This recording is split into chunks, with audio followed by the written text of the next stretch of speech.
welcome to WOT Tactics again.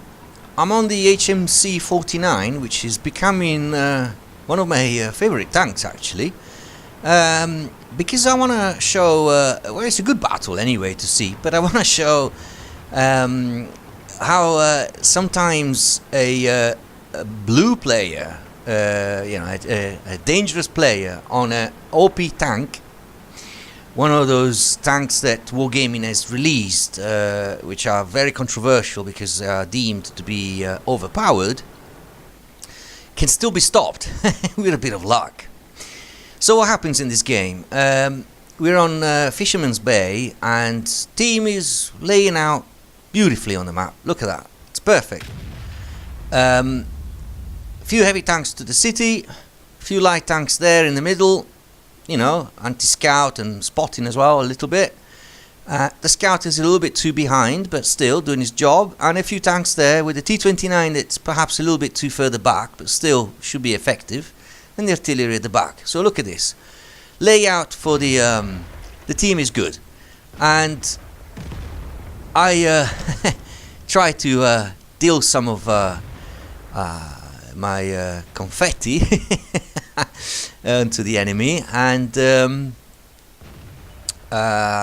plenty of targets there. Look at that, they're all really pushing, all on that side. Perfect. They're all in my sights. He's been tracked, and I do a bit of damage. Not an awful lot, but enough to kind of cripple him a little bit more.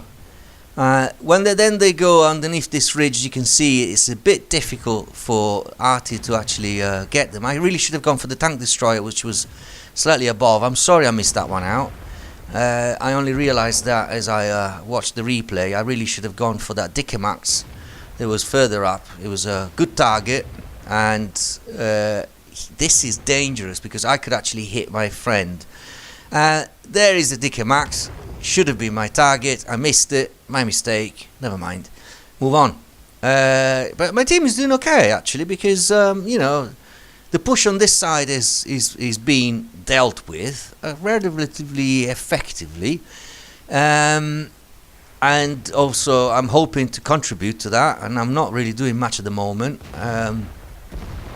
So I'll fast forward a little bit. The only bit of concern, I should be able to get this one. The only bit of concern is maybe the middle, and this guy's got the rock protecting him. Let's see if I'm a bit lucky.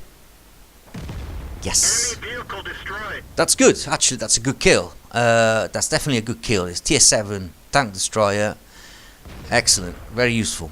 But my team, despite having laid out well on the map, is suffering. You know, I mean, in terms of HP, we're doing really well, but in terms of tanks on the map, not so well. But you know, there's still hope. You know, it's not a bad game. It's a good game, very balanced, good. That's how it should be.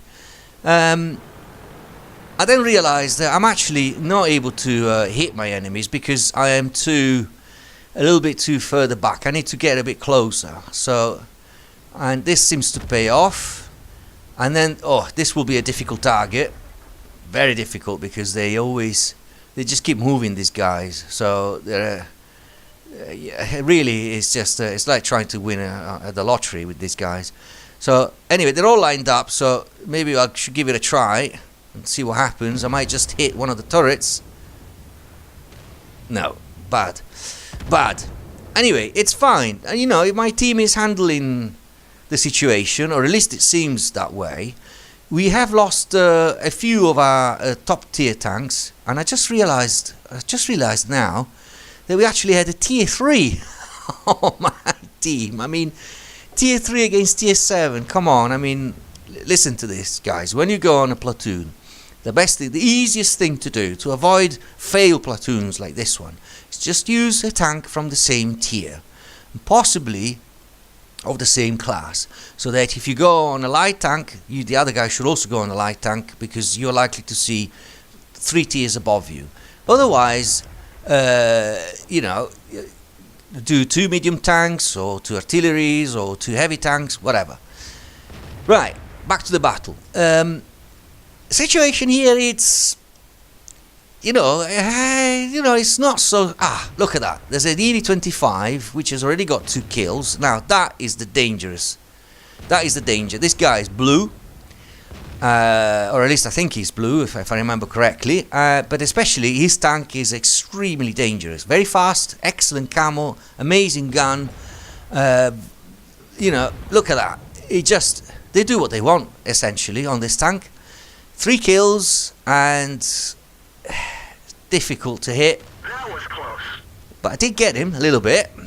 The situation though is such that we have only 1 medium tank and the rest is artillery, whereas they have a medium tank and that E-25. So I'm sorry, but we're actually at a disadvantage here. We need the medium tank to stay alive, and we need to kill at least 1 more of the enemies to have a hope in this. Otherwise that E-25 is going to come for us and it's going to pick us up all one by one. So I decide to stay where I am for the moment and concentrate on this Skoda, because if we can get rid of him, then our medium tank has got a bit more freedom to move and we have less of a threat. And that's good, because one of the artillery did kill that Skoda, but I am very, very worried that the T-25 could actually be doing a maneuver like that and get us from this side. So it's bailout moment,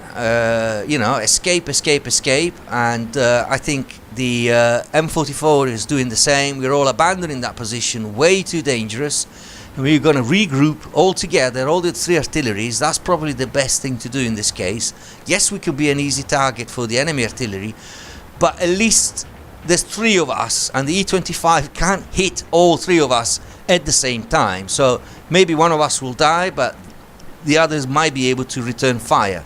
And with my gun, I could probably one-shot the E-25 with a bit of luck. Anyway, the T-43 has done something that I have to say I find a little bit too daring. He should have stayed with us. Okay, good. He's got rid of one of the enemy artilleries, but you stay with us because we need spotting, and you are the only one who can really defend us from the E-25. But still, and there he is, the E-25. So what's going on here? Oh, he's destroyed our medium tank, so that's bad. And now he's going to go dark. He knows he's been spotted, but watch this. It goes dark. Gotcha! Brilliant! Absolutely fantastic. I am so pleased. Because I got the E-25. He could have got us, or he could have got all 3 of us, really. I mean, alright, he was on low HP, but he's so fast and his gun fires so quickly that if he had jumped on us, he probably wouldn't have even jumped on us, because he's got really good camo. He probably would have spotted us before we could spot him, and he would have just picked at us one by one from a distance, and we would have all been dead. But instead, I was lucky, I admit. But I did actually allow for a bit of movement, and I thought, okay, it's going to take about 2 seconds to land there. He can't possibly go through the house, so he's got to go near the road. I'm going to aim at the road. I noticed he was coming towards us, and that's probably what his mistake was. If I had been him, I would have stayed behind the house until I was, like 5 or 6 seconds. Just leave us guessing. And then I would have taken a wide turn, gone through the city, and he could have got us from the side. He could have gone this way, like that. We never would have spotted him anyway. He would have gone like this and got us all from here, and then the remainder there. But a bit of a silly player. Not only he moved when he was still being spotted, but also he took the obvious route. So, on one hand it was luck, but on the other hand it was also slightly his mistake, and let's admit it, my skill, because I managed to time the shot really well, and RNG, thank God, was on my side. So excellent shot. But I would also like to say, just notice this one thing, that this battle was won by the 3 artilleries. Look at that, Crusader, M44 and the M41, and actually the 3 of us together, we killed half the enemy team. So that's a good game, and thank you for watching.